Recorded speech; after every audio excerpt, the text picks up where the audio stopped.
Hey guys, what's up? Welcome back to another episode of Breakdown. So, carrying on my X-Men 97, this is episode 7, Bright Eyes, which was the long-awaited aftermath of what happened in episode 5 with Genosha. So this is the one I've been really looking forward to, and it was a freaking amazing episode. Again, it was everything I wanted. A lot of character moments, progressed the story a lot, and now there's a lot of cool stuff that is going to happen in the back half of the season, because obviously we've had to wait 2 weeks since what happened in episode 5. Obviously, if you haven't seen it by now, you've been living under a rock. So this was the one where we would find out what happened after, how the X-Men have reacted, what's going on with Rogue. We've got obviously this looming villain like in the background, so it was all these cool things, and it was kind of better than I thought it was going to be, because it could have been all very doom and gloom, but there was a lot of cool surprises in this one, and the story in it was it was better than I hoped it would be. A lot of cool surprises, gonna be honest. There was things that in this episode I did not expect to see. It showed that the show is not messing around, and the storytelling is just so good, man. It's so good. So I was very, very happy with this episode. Loved it. Lots of good action. A lot of good action. But it was more like it was like a character-driven episode in terms of we really dive into certain characters like Cyclops, Jean, Rogue being at the forefront. We even saw Logan in a way, and it showed the importance of bringing back Nightcrawler as well. So all really, really good. So obviously, as always, from this point on, there will be spoilers. If you haven't seen it, then don't watch it. You guys know by now, if you watch my videos, you know that I will be talking full episode spoilers and breakdowns. So from this point on, it's going to be spoilers all the way. So if you're still here, it's on you. But without further ado, let's jump into it. So the episode, as I thought it would, it starts with obviously Gambit's funeral, which I thought was going to be how they started it off. Character like Gambit gone. It's something I thought that they were going to start in the episode, which I'm glad they did, because it was like it needed to be shown, really, just to show how they're all grieving in different ways. Like you had like Cyclops and Beast carrying the coffin, Jubilee just distraught, as you'd imagine, and Logan was like, he was kind of like the pillar in this episode. Obviously this, I'll get back into it, but what I really love about this, don't get me wrong, I love Wolverine. Wolverine's one of my all-time favourite X-Men and Marvel characters, but I like it's not the Wolverine show, because obviously in previous versions, like, Wolverine's been front and centre. Obviously the Fox films of X-Men were based on Wolverine, which is absolutely fine, but I like that we're actually getting more of the other X-Men characters sort of taking front and centre, and Logan is kind of like being a bit of a pillar in the background. So that's what I really like. Anywho, let's go back to it. So obviously we're at this funeral, and I feel like this part starts the episode off well, and it shows why bringing Nightcrawler back was a brilliant idea, because obviously, as you can imagine, he does the ceremony, obviously doing the eulogy for Gambit, and then at one point he even tears up himself, and it just shows he's such an important character, and I'm glad they brought him back, because there's only Nightcrawler that could have really delivered it this way. So he delivers this eulogy, does the service, and what I noticed as well, we even see like Gambit's former partner Belladonna. She was there. We saw some of the Thieves Guild there, which was cool to show that Gambit was the bridge between his old life and the X-Men. So it's cool to see them there, like they're all dealing with this grief in their own way, and obviously you can imagine everyone's just distraught. And then we noticed that obviously Rogue's missing, which does not sit well with Jubilee. She can't believe that, you know, Gambit loved her, she loved him, and that she wasn't there. And this is where Logan sort of like, obviously being, you know, invulnerable in his long life, this is where he was like, basically people deal with grief in different ways. It's a war, and she's having to fight on her own. And it was just cool to see him be that bit more of a pillar for the others, and like a mentor in a way. And then obviously Nightcrawler comes along, and he says no, Jubilee's right to be worried about her, because we don't know what Rose's going to do, and she's just a bit unpredictable trying to process this grief. So that started the episode really well. We kind of got the funeral out of the way, which I knew they would, and then we could sort of progress on to the rest of it. Now, as you can imagine, we then cut to Rogue, and all that pain, hurt and grief, she's channeling into this, like, essentially to a two-man manhunt, where she's trying to find, obviously, Bolivar Trask, and she's trying to find Henry Gyrick. She's using all this to try and find him, because she does want revenge, but she also wants answers. So we just see her on this sort of destructive path, trying to find the pair of them. And this, like we had with the last episode, I thought the performance by Lenore Zann in this, she absolutely crushed the performance of Rogue. She captured like exactly how she's feeling. Like, she portrays the pain, the rage, and this aftermath, the frustration. You can see she's hurting, but man, voice actors don't get enough credit. They really don't. But yeah, I thought Little Zah's performance was just brilliant in this one. And I can't imagine anyone else doing Rogue, to be honest, because she perfectly nailed it. And I was like, yeah, this is, like, honestly, I'm going to be honest, Rogue is probably my favourite character in X-Men 97 at the moment. I'm not going to lie. Like, she's always one of my favourite X-Men, but because they've written her so well and the performance behind her as well, I just think she's one of the strongest characters in the show, and she's actually my favourite at the moment, which I didn't think was going to happen. I thought it'd be like, you know, Cyclops or obviously Wolverine, but yeah, I think Rogue's actually my favourite at the moment, which surprised me. I didn't think that was going to happen. And then we just see this really cool action sequence of her like flying across this desert. It was like a kind of like a Superman sort of moment where she's just like seeing all the destruction behind her, and then she arrives at this military base where she ends up sort of ambushing General Thunderbolt Ross, and I was like, oh, okay, we're doing this, are we? Sweet. So she has a conversation with him, and then he's like, oh, I thought you were one of the good ones, and then she was like, not anymore, basically. So I was like, that was pretty sweet. So then we've got this mission where she's trying to find, like I said, Gyrick, and trying to find Trask, but she's kind of at a point where she doesn't care what she does or who she has to get in front of. She wants answers, and she'll stop at nothing. So it was cool to see this side of her as well. I was like, yeah, I can dig this side of Rogue. So then we switch back to what's happening at the X-Mansion, and like Cyclops is on this call with like the president, and obviously he's trying to sort of tell Scott what's going on, and Scott's like, look, if this tragedy was a human tragedy, this would be a totally different story. So you can see Cyclops getting a bit frustrated with obviously the politics of the world, and he's still like, you're not treating us as equals. So that was a really intense scene. And then you sort of see this relationship between him and Jean sort of develop, because obviously, let's face it, that is very awkward at the moment, the pair of them. So there's a cool little exchange between the pair of them where they're talking, and Cyclops is like, I feel like I should have done something. And then Jean's like, you couldn't have predicted this, no one could. And then Cyclops was like, well, Magneto did. He was like, Magneto's been saying us all along that something like this was going to happen. And I think it was at that point, where Cyclops maybe sort of respected Magneto and what he was trying to achieve. And I think in his mind, he was like, look, I know Magneto was a villain, but he was right in what he was saying. So it was kind of like this kind of full circle realisation moment. Before they set off, obviously, Scott's like, you know, how's the team doing? And Jean's like, they're ready, but they're mourning. This is the part where, in Cyclops' mind, he was like, the world needs the X-Men more than ever right now. So it was cool to kind of see not so much a dialogue of how they're feeling, but you sort of see it through the characters' actions that they don't know what to think. They're all suffering in a way, but they like, you know, the X-Men stand for hope. We've got to try and be brave and try and show the world that we're here to stay, sort of thing. So that was a really cool moment. Now, what was really awesome, and we saw this in the teaser trailer, obviously, I don't know if any of you guys saw it, but we had a teaser trailer, I think it was, yeah, it would have been after episode 6. And then obviously we see Rogue, and then we see Captain America shielded, and I was like, are we going to be seeing the Captain America of this universe? And lo and behold, we do.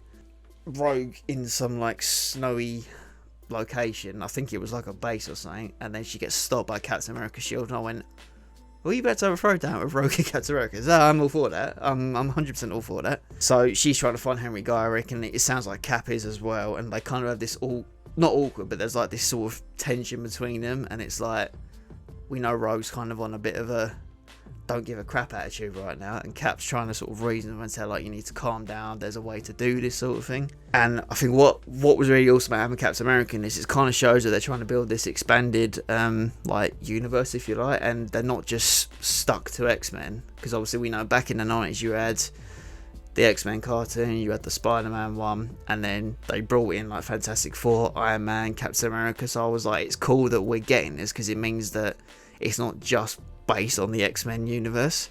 And we could even see likes of that version of the Avengers turn up. We could see Spider-Man. I mean, that it's just the possibilities in X-Men 97 are endless right now, but it's so cool. Cap sort of takes her inside this base he was investigating to try and track down Gyrick, because obviously he wants to find him as well. And he's like, me and my team, we're trying to find him as well. I think they end up finding where he is, and Rogue's actually is like, well, why don't we just go now? And Cap's like, well, we have to do this by the book, Rogue. We can't be vigilantes or whatever. She just grabs his shield, dashes it off, and then she flies off. So it's like, you can tell at this point she's like, I'm not here for the rules anymore. So yeah, I was like, I like this side of Rogue, I'm digging it. And then we sort of cut to Rogue actually finding Henry Gyrick, and I was like, obviously, if anyone doesn't know, he's the guy with the glasses. He's the one essentially that killed Charles Xavier. So she finds him, and she interrogates him basically, and it's quite dark for her because at first she's like just talking to him, like trying to get through to him. In the end, she's like, do you know what? This ain't working. Takes her glove off, uses her powers, almost kills the guy to get everything out of him. And then he tries to resist her. She's like, just don't do it. And then you see a flash of like this face, and I'm like, this could be the villain behind everything. So that was cool. And then it sort of blacks out. I think she might have passed out from using the power sort of thing. And then we switch back to Genosha, where obviously it's like ground zero. Everyone's trying to help each other. Beast is getting a bit emotional seeing what's happened. And then he has a little exchange with the reporter, and he gets a bit frustrated with her, and it's just a bit back and forth, and you just see the devastation of what happened in Genosha. And then while the X-Men are helping, Scott and Jean go off on their own, and then they end up, like, she senses another psychic, and we thought, oh, could this be Madeline? No, it just turns out it's Emma Frost, which, survivor's a survivor. Nothing wrong with that. So then obviously Emma Frost is alive. They didn't find Madeline or any traces of like Magneto. Morph contacts the team, and he's like, I'll get back to the jet. Oliver Trask just contacted us. So he contacts the X-Men, basically to come clean, to say, look, yes, the Sentinels are my design, we know this. And then he wants them to meet him in Madripoor, where he's basically going to tell them everything. And then he reveals, obviously, Mr. Sinister's the one that ordered him to create the Sentinels. And then the X-Men are kind of like, okay, so now we got to deal with Sinister. But then they're like, can we trust Trask? And then Morph makes a good point. He's like, well, we can't trust him, but at the same time, it's probably the only lead we got. And then Wolverine like looks at Cyclops. He's like, well, we're going to have to go, aren't we? So they go to Madripoor. Then it switches back from the X-Men going to Madripoor, and then obviously we find Nightcrawler finds Rogue, who's passed out somewhere. She finally has the realization about what's happened with Gambit and Magneto, and it was kind of this really nice brother and sister moment, which is really cool. And then basically Nightcrawler consoles her, says that she's mourning the loss of both Magneto and Gambit, and then he tells her that it's not her fault, and she wasn't the one that caused Gambit or Magneto to be killed, and that she helped them to live, which is what they both kind of said in episode 5 before all hell broke loose. And then once you hear that, the emotion, it just all come out, like she just bursts into tears, like Nightcrawler just hugs and consoles her, and it was a really, really sweet moment. Like, it was a nice brother and sister moment. I got a bit emotional watching it. I was like, oh, this actually cuts deep. Like, I'm not, oh, nah, just no. But it was a really important moment, because I think it was needed, because obviously since it happened, Rogue hadn't really dealt with it. She wasn't at the funeral. She's not really processed it. And I think having that one-to-one with Nightcrawler, because Nightcrawler, Rogue and Gambit, they always had a really close relationship from back in the day in the show and in the comics too. Again, it shows why it was such a brilliant idea to bring Nightcrawler back, because again, he was the comfort. He was like, I want to be the big brother sort of thing. And it was just a really lovely moment. I just got, man, just seeing Rogue in bits like that, like the emotion in that performance as well. I was like, this is bang. I was like, the Lord's done it again. It was just amazing. And then she sort of turns around, because I think Jean puts her hand on her shoulder, and all the X-Men are there. And it's like, look, we know what you're going through, but you're not alone. And I think that was kind of important for her as well. Just know that she's not alone, and she has her family with her. Then we switch to Henry Gyrick. He's like basically bedridden from what Rogue did to him. And then you sort of see this mysterious figure having a conversation with him, who at this point I'm like, well, this is the guy behind everything. And then he basically just he just kills Henry Gyrick, and I was like, oh, okay, that just went from 0 to 100 really quick. So yeah, he's out for the count. And then he sort of walks away, just leaves the lifeless Gyrick there. And then we switch back to the X-Men. They actually arrive in Madripoor, so obviously to meet up with Trask and to basically just try and get what they can out of him. And as they're walking through like this, it looks like a laboratory in Madripoor. You're seeing all this kind of different technology. Obviously, the fact they know it's Mr. Sinister now, they're like, where has he got this? Because even Beast turned around, was like, some of his technology is way too advanced for our time. And it's like, Trask turns around and basically says like, he is like an insane engineer. So maybe having future knowledge as well, who knows? It sort of comes to realization that he's building a new type of Sentinel, which obviously those in Genosha saw with the 3-headed Tri-Sentinel. And I think Morph even says like, oh crap, he's building like a new Sentinel. And then you just see the fear in him thinking, oh no, we have to deal with these guys again. And then Trask basically says what he knows, and then he essentially goes to try and kill himself. He jumps off the building and Rogue grabs him. She's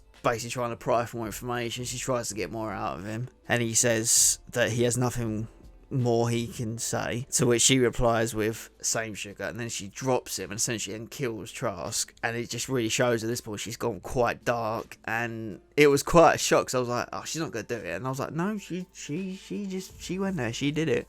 And it shocked everyone, and I think this was her moment to sort of get the revenge for Gambit. I think it was kind of like, well, he's gone, but I've avenged him, sort of thing. And then Nightcrawler even, he asks, he's like, what did you just do? And I love Wolverine, because Wolverine just turns around and goes, she basically did what we was all thinking. Because let's face it, I think they all wanted to on some level. And then Morph turns around and he says, is this what we are now? Say, like, you know, the X-Men are supposed to be better than this, we're supposed to be better than them. But I think, given what's happened, I think the moral compasses are a bit skewed at this point. Because I thought Cyclops was going to say something, but even he didn't say anything. But I think him being quiet, he's thinking, at this point, I'm not even going to disagree with what she's just done. And then Rogue has this really emotional monologue, and she explains how Trask killed loads of people, you know, including her man Gambit, and that he deserved it. And this is where it really goes from 0 to 100 again. It wasn't to the scale of episode 5, but shit goes down. Like, stuff really goes down in this final part of the episode. And the next sort of action sequence we see, mate, it actually proves why this show is as amazing as it is, because the action set piece that film was just, it was another level. For animation, I was like, this is like anime quality level. It was so freaking good. And then Trask comes back, but not as the Trask we knew before he fell. He sort of comes back and he's like turning himself into like a human sentinel. I don't know if this is something that Sinister had done to him. And then, yeah, the action from here was off the scale. It was so good. It was action packed. You see all the X-Men have their own moment as well. Not gonna lie, they get their ass kicked. They all absolutely get destroyed by Trask at this point. And Cyclops turns around and he's like, we've got to work together. He said, we can't pull our punches on this. And what's really cool as well, like before the fight actually starts, obviously Trask comes back, and then there's this really cool sequence with Cyclops and Jean and Wolverine. He's sliding down the building with his claws. Jean grabs like the debris with her psychic powers and like gets rid of it, and the Cyclops does this cool like optic blast move, and I was like, this is dope. I was like, this is what we need to see in the live action X-Men, because this was just killing it right now. It was so freaking good, man. And then they all come together on the ground. And like I said, this is where Cyclops like, we can't pull our punches anymore. We got to beat this guy. Oh, the X-Men are getting their ass kicked. Like Rogue's gone flying off. Like Wolverine, Cyclops, Morph got battered as well. Jean got slapped around. And then out of nowhere, we just see like this grenade come out, which essentially kills Trask. And then once the smoke clears, Cable emerges. Obviously, Jean uses her psychic powers, and Cable's like, look, you're not her, can you not go around in my head? And then Cyclops has the realisation that Cable is Nathan. And it was this awkward moment, and then Cable was like, yeah, probably not the best time for a reunion, Dad, but hey, basically. So I was like, okay, well, that's going to get played on at some point. And I think, yeah, Cable he's going to be quite predominant, I reckon, the rest of the season. I'm glad he's back, and obviously there's that exchange between Cyclops and Cable, so I'm like, well, that's obviously going to get developed at some point. So that was pretty dope. The whole sequence was just ridiculous, and I was like, why is it this show is doing it so good, and it's where the live action stuff is failing? But they should use this as a blueprint for the live action X-Men, because oh my god, like, I can't praise this show enough. So freaking good, man. So good. And then we cut to Mr. Sinister talking to this mystery figure who killed Gyrick. And then they have this exchange between them. And then, from what I understand, this man is Bastion, who is half human, half Sentinel. But he's part Master Mold and part Nomad. So he's insanely powerful. Like in the comics, he was just one of the strongest foes in the X-Men universe, and this guy's not to be messed with. I'm like, okay, see, this is the guy. This is the one that orchestrated the whole thing, that essentially got Sinister involved to get Trask. And I'm like, maybe it's not Apocalypse, but I just love that you can't predict where the show's going. That's what makes it so good. And while Sinister and Bastion are having this exchange, they're looking at like this screen of monitors, and obviously Bastion's explaining that, you know, if you try to fight the X-Men since the 90s, which I thought was quite a funny play, because I think he turns around and says something along the lines of, I might be paraphrasing here, but he says something like, you've been trying to fight the X-Men since 92 and look where that's got you. So I was like, that's like the sort of recognise their own existence in the universe sort of thing, so that was cool. But yeah, they're looking at this wall and you see all these images unfold, and you see like the Shah as well, who we saw Xavier with in the last episode. And then Sinister was like, I thought Xavier was supposed to be dead, and Bastion turns around and he's like, well, the X-Men have deceived everyone and been living a lie sort of thing, so to speak. And I don't know for certain, I've got my own theories on this, but I think what they might do, I don't know if they'll do it in this season. I think we could be seeing Onslaught. I really do. I think we could be seeing Onslaught coming back. I think the importance of obviously knowing Xavier's alive, I think Bastion's forming some kind of plan in his head. Sinister, I reckon Mr. Sinister doesn't know what the plan is, but I think he's got some sort of idea of what he basically wants to get Xavier, I think. As the episode ends, it cuts to Bastion going into what looks like a barber shop, and then we see Magneto alive, and I was like, oh, he is alive. I was like, oh, okay. Don't know how that happened. It doesn't really explain how Magneto's alive, but I imagine that's going to get explained, I reckon, maybe next episode. Next couple. So he's kind of like strapped to a chair and Bastion's giving Magneto a shave, and I'm like, okay, where are we going with this? This is a bit weird. He's essentially being held prisoner by Bastion, and I think the importance of Magneto being alive and Xavier, I don't know for certain. I think they might be trying to bring Onslaught into it, which if they do that, holy crap, that is gonna be next level. So for those of you that don't know, Onslaught is a sentient psionic entity. He was created from the consciousness of Professor Xavier and Magneto. It forms them, and it's one of the most powerful mutants in the X-Men world. Like, it's essentially it's hard to really describe Onslaught, but he's basically a tank, basically.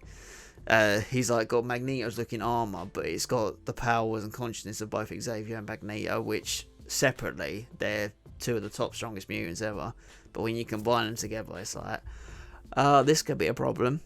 So I don't know if that's what they're going to do, but from my takeaway, they could be doing that. And if they're actually gearing up towards bringing Onslaught into X-Men 97, oh man, that's just gonna be next level. With potential of Apocalypse out there, Onslaught, like the sky's the limit at this point. And I'm like, oh god, the show is just blowing my brain at this point. And I think what's good about this episode, it offers up a bit of everything to setting up the 3-part Tolerance's Extinction storyline that I think is the final 3 episodes of X-Men 97 Season 1. And obviously we know the ringleader will be Bastion.